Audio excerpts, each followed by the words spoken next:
Hello everyone and welcome to GS fighters. दोस्तों, इस video में हम लोग डिस्कस करेंगे जो उत्तर प्रदेश पुलिस का जो सिलेबस है उसको सिलेबस को हम इन डेप्थ डिस्कस करेंगे। ठीक है जी। टॉपिक वाइज, सेक्शन वाइज सारा कुछ हम लोग इसमें डिस्कस करेंगे और यकीन मानिए आप लोग इस सिलेबस के अकॉर्डिंग अपनी तैयारी को जारी रखते हो और प्रत्येक टॉपिक को अगर कंप्लीट करके चलते हो तो डेफिनेटली आपकी सफलता निश्चित है। ठीक है। जैसा कि आपको पता है कि उत्तर प्रदेश पुलिस का जो सिलेबस है उसमें 4 सेक्शन हैं। जीके, जीएस का, मैथ का, हिंदी का और रीजनिंग का। ठीक है? इसके बारे में हम लोग इन डेप्थ जानकारी इकट्ठा करेंगे।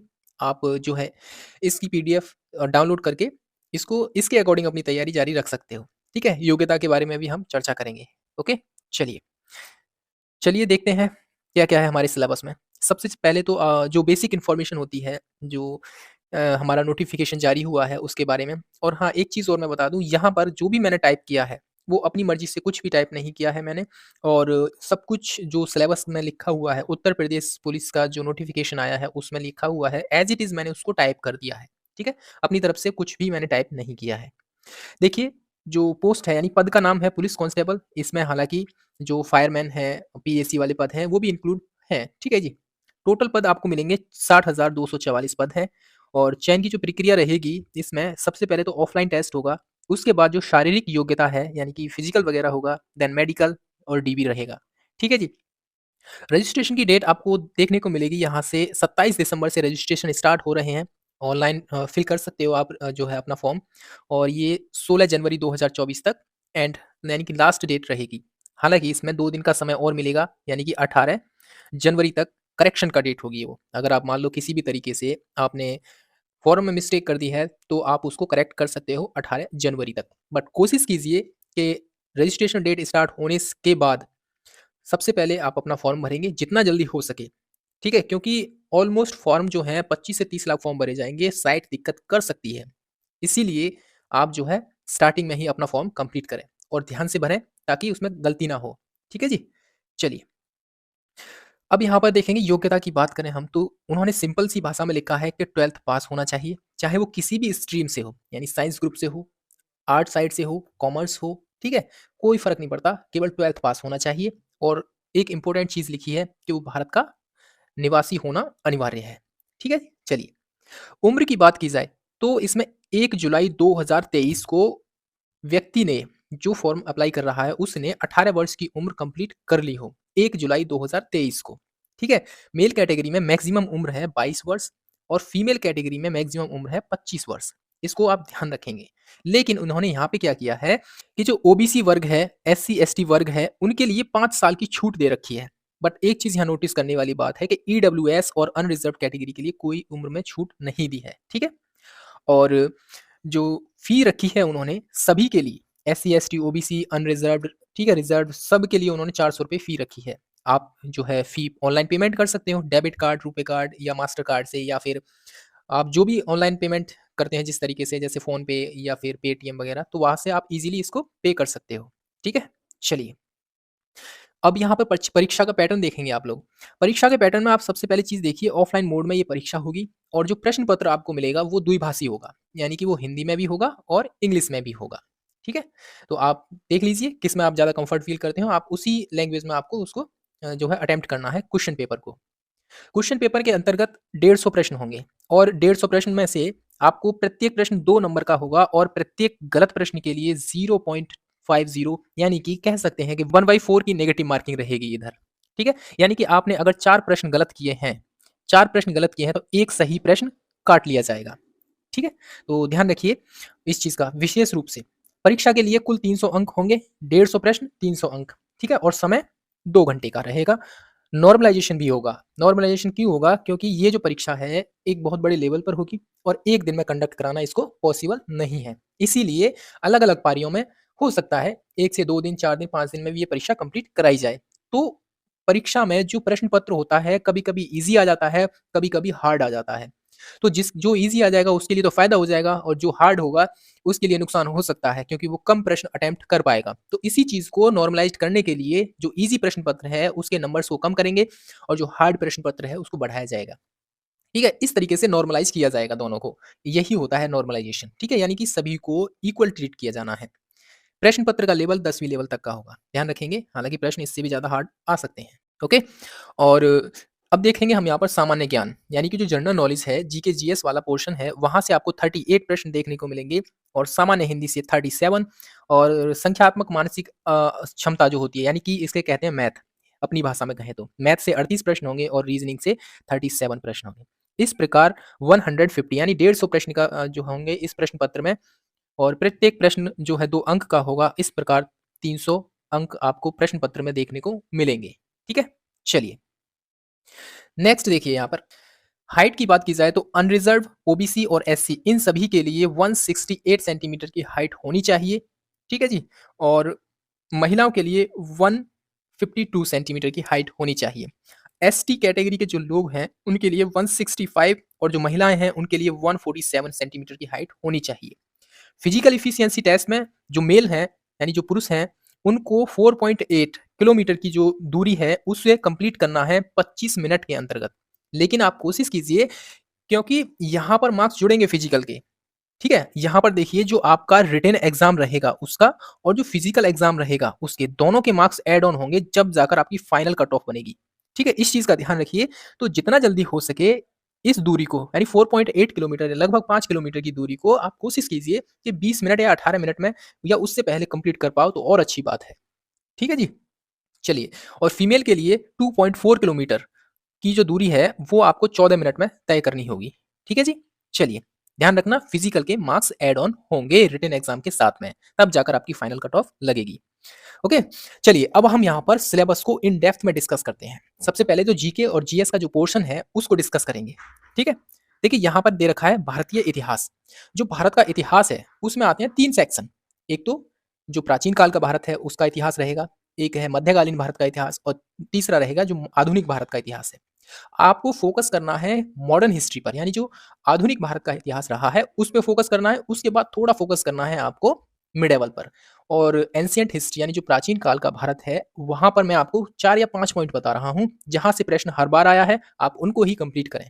ठीक है? सबसे पहली चीज़ आप देखेंगे एंशिएंट हिस्ट्री में आप इंडस वैली सिविलाइजेशन को कंप्लीट कीजिए, यानी सिंधु घाटी की सभ्यता को। उसके बाद जो वैदिक काल है उसको कंप्लीट कीजिए। ठीक है? यहाँ से कंप्लीट करने के बाद आप आएँगे जैन धर्म और बौद्ध धर्म, ये कंप्लीट कीजिए। उसके बाद आप आएँगे मौर्य एम्पायर और गुप्ता एम्पायर, बस यहीं तक आपको कंप्लीट करना है। ये 6 टॉपिक हैं मिडेवल हिस्ट्री, उसमें एंशिएंट हिस्ट्री में, बस आप इनको कंप्लीट कर लीजिए। यहीं से प्रश्न आपको देखने को मिल जाएगा। ठीक है? हिस्ट्री की बात रही है। सामान्य विज्ञान में आपका फोकस रहना चाहिए बायोलॉजी पर और फिजिक्स पर। ठीक है? और फिजिक्स के जो बेसिक रूल्स होते हैं उस पर। केमिस्ट्री के जो बेसिक रूल होते हैं, हालाँकि 1-2 प्रश्न आएगा ज़रूर केमिस्ट्री से, बट आप देख लेना उसको। और भारतीय संस्कृति, इसमें आप देखेंगे जो खासकर उत्तर प्रदेश की कला और संस्कृति है, उस पर ज़्यादा फोकस होना चाहिए। ठीक है? भारतीय संविधान, यहाँ पर आप देखेंगे आर्टिकल्स, खासकर जो फंडामेंटल आर्टिकल्स हैं और फंडामेंटल ड्यूटीज़ हैं, उन पर प्रेसिडेंट है और सुप्रीम कोर्ट है, मुख्यमंत्री है और यहाँ से आप जो है कंप्लीट कर सकते हो। ठीक है जी? निर्वाचन आयोग हुआ, इस तरीके से। अर्थव्यवस्था में जो बेसिक टर्मिनोलॉजी है, वो आपको आनी चाहिए। ठीक है जी? और यहाँ पर एक कांसेप्ट और ऐड कर लेना आप, बजट। केंद्र का बजट और उत्तर प्रदेश का बजट, दोनों को ही कंप्लीट करके जाना है, जो लेटेस्ट हो जो भी। ठीक है? ध्यान रखिए इस चीज़ को। और जनसंख्या, आपको 2011 की जनसंख्या के आंकड़ों को ध्यान रखना है, केंद्र लेवल पर भी, यानी पूरे भारत के आंकड़े भी याद रखने हैं, बेसिक याद रखिए और उत्तर प्रदेश के भी रखने हैं। ठीक है जी? 2011 की जनगणना के अनुसार ही आपको काम करना है क्योंकि 2000 अभी 21-22 के जो आंकड़े हैं, वो अभी पब्लिश नहीं किए गए हैं। ठीक है? पर्यावरण और शहरीकरण, विश्व और भारत का भूगोल, इसको याद रखेंगे। इसमें क्या है, पहाड़, पर्वत, रेगिस्तान, इस तरीके से नदियाँ हैं, इन सभी को जो मुख्य चीज़ हैं, खासकर जो डेज़र्ट हैं या फिर जो कह सकते हैं अभयारण्य वगैरह हैं, ठीक है? टाइगर रिज़र्व वगैरह हैं, उनको आप मेनली याद रखेंगे आप। प्राकृतिक संसाधन हैं, उनको भी। मानव अधिकार, ह्यूमन राइट कमीशन इंडिया का भी है, ठीक है? कब एस्टेब्लिश हुआ, कौन इसके अध्यक्ष हैं और कहाँ से ये पावर लेता है, इस तरीके से याद रखेंगे। और जो इंटरनेशनली बॉडीज़ होती हैं, जैसे अ, अंतर्राष्ट्रीय मानव अधिकार आयोग है, ठीक है? अंतर्राष्ट्रीय न्यायालय है, ठीक है? आईएमएफ है, वर्ल्ड बैंक है, इनको भी आप याद रखेंगे। जो मेन बॉडीज़ हैं, ब्रिक्स है, ठीक है? जी20 है, जी7 है, इनको भी आप याद रखेंगे, ओके? भारतीय कृषि और वाणिज्य व्यापार भी याद रखेंगे आप। भारत और उसके पड़ोसी देश, यहाँ से प्रश्न आपको या तो पड़ोसी देश का किसी की राजधानी पूछ लेगा, या फिर आपको यहाँ से किसी देश का जो है प्राइम मिनिस्टर है, प्रेसिडेंट है, ये सब पूछ लेगा। ठीक है? इस तरीके से याद रखेंगे भारत और उनके पड़ोसी देशों के बारे में। साथ में जो बाउंड्रीज़ शेयर करते हैं, जैसे पाकिस्तान है, चाइना है, नेपाल है, भूटान है, बांग्लादेश है, म्यांमार है, ठीक है? इस तरीके से जो पड़ोसी देश हैं, उनके साथ बाउंड्री कौन-कौन सी लगती हैं, किस-किस राज्य की भी लगती हैं, ये भी याद रखेंगे आप। ओके? उत्तर प्रदेश की शिक्षा, संस्कृति, परंपरा और सामाजिक प्रथाएँ, यानी कि जो उत्तर प्रदेश का जो कल्चर है, उसको भी याद रखेंगे। इसके लिए हमारे चैनल पर ऑलरेडी वीडियोज़ पड़ी हुई हैं, आप वहाँ से डाउनलोड कर सकते हो पीडीएफ को, ठीक है? प्रत्येक वीडियो के नीचे टेलीग्राम चैनल का लिंक मिल जाएगा, आप वहाँ से प्रत्येक दिन की जो पीडीएफ होती है, उसको डाउनलोड करके आप जो है रिज़र्व करके रख सकते हो अपने पास और उसको अच्छे से रिवीजन कर सकते हो, ठीक है? राष्ट्रीय और अंतर्राष्ट्रीय पुरस्कार भी इम्पोर्टेंट है, यहाँ से प्रश्न बनेगा। यानी कि आप ये समझिए ये करंट अफेयर्स का पोर्शन हो जाएगा। ये भी करंट अफेयर्स का पोर्शन रहेगा, महत्वपूर्ण दिवस। देश और राजधानियाँ याद रखेंगे, उनकी मुद्राएँ भी याद रखेंगे। रिसर्च एंड डेवलपमेंट ये याद रखेंगे आप। उत्तर प्रदेश में राजस्व और पुलिस प्रशासन व्यवस्था कैसी है, उसके बारे में जो है एक बुक आती है अलग से, आप उस बुक को परचेज़ कर लीजिए या फिर जो यूपी स्पेशल जो बुक होती है, वही काम कर जाएगी यहाँ पर। इंटरनल सिक्योरिटी और जो टेररिज्म होता है, उस पर ध्यान रखेंगे आप लोग और साइबर क्राइम इम्पोर्टेंट है। विमुद्रीकरण और उसके प्रभाव, जीएसटी, अनुसंधान और खोज, यानी कि यहाँ से एक प्रश्न बनेगा ही, जीएसटी से हर सेट में एक प्रश्न बना है, ठीक है? पिछली बार का जो पेपर हुए हैं उनमें। सोशल मीडिया आप याद रखेंगे बहुत ज़्यादा एक्टिव होते हैं यहाँ पर लोग और बहुत ज़्यादा कंट्रोवर्सी में भी रहते हैं, ठीक है? किताबें और उनके लेखक, पिछले 1 साल में जितने भी लेखक हुए हैं इम्पोर्टेंट किताबें लिखी हैं जिन्होंने, उनको आप याद रखेंगे। ये सभी चीज़ें करंट अफेयर्स में आपको मिल जाएँगी। हम लोग क्या करेंगे कि 2023 का कंप्लीट करंट अफेयर्स की एक सीरीज़ चलाएँगे, उसमें आपको ये सारी चीज़ें टॉपिक वाइज़ आपको देखने को मिलेंगी। ओके? ध्यान रखना 2023 का जनवरी से लेकर दिसंबर तक का सारा करंट अफेयर्स हम कंप्लीट कराएँगे। ठीक है? तो ये था जनरल नॉलेज का जो टॉपिक है उससे रिलेटेड। अब आते हैं हिंदी। देखिए हिंदी में आपको पढ़ना क्या है? हिंदी और अन्य भारतीय भाषाएँ यानी हिंदी का जन्म, विकास, उद्भव इस तरीके से पढ़ना होगा आपको। हिंदी वर्णमाला पढ़नी होगी, व्याकरण वगैरह। मुहावरे और लोकोक्ति, विलोम शब्द, अनेकार्थी शब्द, समान रूपी भिन्नार्थक शब्द, तत्सम तद्भव, पर्यायवाची वाक्यांशों के लिए एक शब्द। अशुद्ध वाक्यों को शुद्ध करना और रस, छंद, अलंकार ये पढ़ने पड़ेंगे आपको और जो प्रसिद्ध कवि हैं उनको भी पढ़ना पड़ेगा। अपठित गद्यांश ऑलमोस्ट 5 क्वेश्चंस आप यहाँ से कह सकते हैं आ जाएँगे। लिंग, वचन, कारक, क्रिया, काल ये सभी पढ़ना पड़ेगा आपको। सर्वनाम, विशेषण, वाच्य ये भी इम्पोर्टेंट है। यानी कि यहाँ से हर टॉपिक से प्रश्न बनेगा आपको। अव्यय और उपसर्ग, प्रत्यय इस ये सब पढ़ने पड़ेंगे। समास, संधि यहाँ से भी प्रश्न बनेंगे। लेखक और उनकी रचनाएँ, ठीक है? यानी कि यहाँ पे ये टॉपिक हो गया है ऑलरेडी और हिंदी भाषा में जो पुरस्कार दिए जाते हैं, उनको भी आपको स्टडी करनी होगी। ओके? विराम चिन्ह, देखिए ये जो यहाँ से आप करंट से जोड़ सकते हो या फिर जो हिंदी भाषा में पुरस्कार मिले हैं सबसे पहले किसको मिला, उस तरीके से आप याद रखेंगे। विविध का मतलब ये बहुत खतरनाक होता है, विविध में सब कुछ पूछ लेता है, कुछ भी पूछ सकता है, इसीलिए ये विविध रखते हैं ये लोग, ठीक है? चलिए, अगला टॉपिक है मैथ।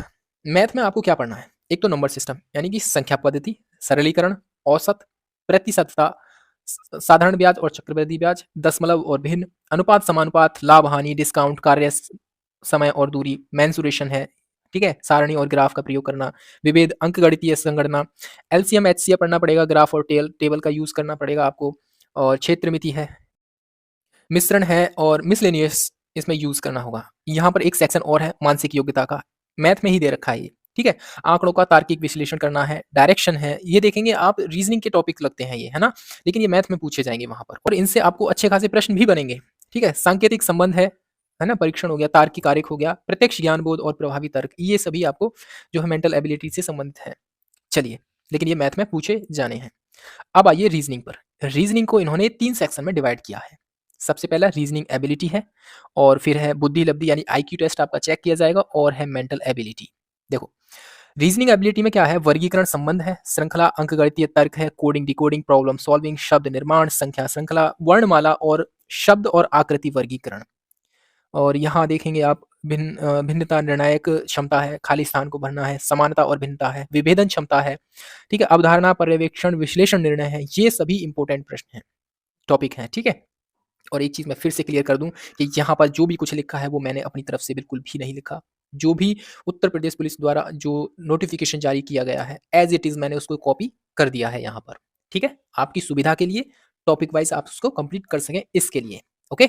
चलिए, आईक्यू में आपको क्या टेस्ट करना होगा? जो बुद्धि लब्धि है उसमें शब्द और आकृति का वर्गीकरण, रक्त संबंधी प्रश्न है, डायरेक्शन के प्रश्न आएँगे आपको, वर्णमाला पर आधारित प्रश्न है, संबंध और आंशिक समानता, असमान को चिह्न करना और गणितीय योग्यता परीक्षण, क्रम व्यवस्था है, अधूरी श्रृंखला को पूरी करना, संकेत लिपि, सांकेतिक लिपि है और समय व्याकरण परीक्षण है, वेन आरेख चार्ट परीक्षण। ये सभी आपको टॉपिक आईक्यू टेस्ट में आपको आपका जो आईक्यू टेस्ट है उससे चेक करेंगे। अब आएँगे आपकी जो मानसिक अभिरुचि है, यानी कि जिस डिपार्टमेंट में आप जा रहे हो, वहाँ पर आपको किस तरह की मानसिकता रखनी है। सबसे पहली चीज़ आपको जनहित में काम करना है। जनहित मतलब जनता के हित में काम करना है आपको। कानून के शासन की व्यवस्था को कायम रखना है आपको, यानी आपको कानून का पालन करना होगा। कानून के अकॉर्डिंग आपको चलना होगा, अपनी ड्यूटी का निर्वहन करना होगा। ठीक है? व्यावसायिक आपको सूचना रखनी होगी, यानी आस-पास चल क्या रहा है आपके आप जहाँ पर ड्यूटी कर रहे हो वहाँ पर। पुलिस प्रणाली का सिस्टम पुलिस प्रणाली कैसी है, किस तरीके से वर्क करती है, वो भी आपको ध्यान रखना है। सांप्रदायिक सद्भाव को बनाए रखना है, ठीक है? सांप्रदायिक सद्भाव मतलब कहीं पर हिंदू-मुस्लिम हो रहा है, तो आपको वहाँ पर एक कॉम्बिनेशन बिठाना है, भाईचारे की भावना को स्थापित करना है, ठीक है? कानून और शांति व्यवस्था बनाए रखनी है आपको, अपराध नियंत्रण करना है आपको, लैंगिक संवेदनशीलता यानी कि जो जेंडर डिस्क्रिमिनेशन होता है, उसको भी आपको प्रमोट नहीं करना है, ठीक है? चाहे वो लड़का हो, लड़की हो, सबको समान तरीके से ट्रीट करना है। व्यवसाय के प्रति रुचि होनी चाहिए, अनुकूलन की क्षमता है और समकालीन पुलिस मुद्दे जो भी चल रहे हो करंट में उससे रिलेटेड है और कानून व्यवस्था, ठीक है? कुल मिलाकर ये जो पोर्शन है आपको मिलेगा एक या तो एक स्पेशल बुक खरीद लीजिए जो है यूपी पुलिस की, उसमें आपको ये सारी चीज़ें मिल जाएँगी। ये था हमारा फुली डिस्कशन था, इन डेप्थ में हमने डिस्कस किया है हमारा जो उत्तर प्रदेश पुलिस कांस्टेबल का जो सिलेबस है, जो आयोग ने अभी जारी किया है, उसको हमने डिस्कस किया है। अगर वीडियो पसंद आया है, तो प्लीज़ चैनल को ज़रूर सब्सक्राइब कीजिए और देखिए इसकी पीडीएफ चाहिए आपको तो नीचे टेलीग्राम चैनल का लिंक मिल जाएगा डिस्क्रिप्शन में और वहाँ से आप इसकी पीडीएफ डाउनलोड करके इसका जो सिलेबस है वो आप निकलवा लीजिए और इसको अपनी दीवार पे यानी जहाँ आप स्टडी टेबल है वहाँ पर जस्ट अपने सामने छाप लीजिए और इसका टॉपिक वाइज जो है स्टडी कंप्लीट कीजिए अपनी।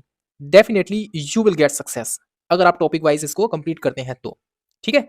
तो चलिए फिलहाल इस वीडियो में इतना ही। आपको करंट अफेयर्स के साथ 1 तारीख से जितना भी महत्वपूर्ण प्रश्न बनेंगे आपके 2023 के, पूरा 2023 1 साल का करंट अफेयर्स आपको मिलेगा, ठीक है? अलग-अलग सेक्शंस में, ओके? और मिलते हैं अगली वीडियो में, फिलहाल जय हिंद, जय भारत।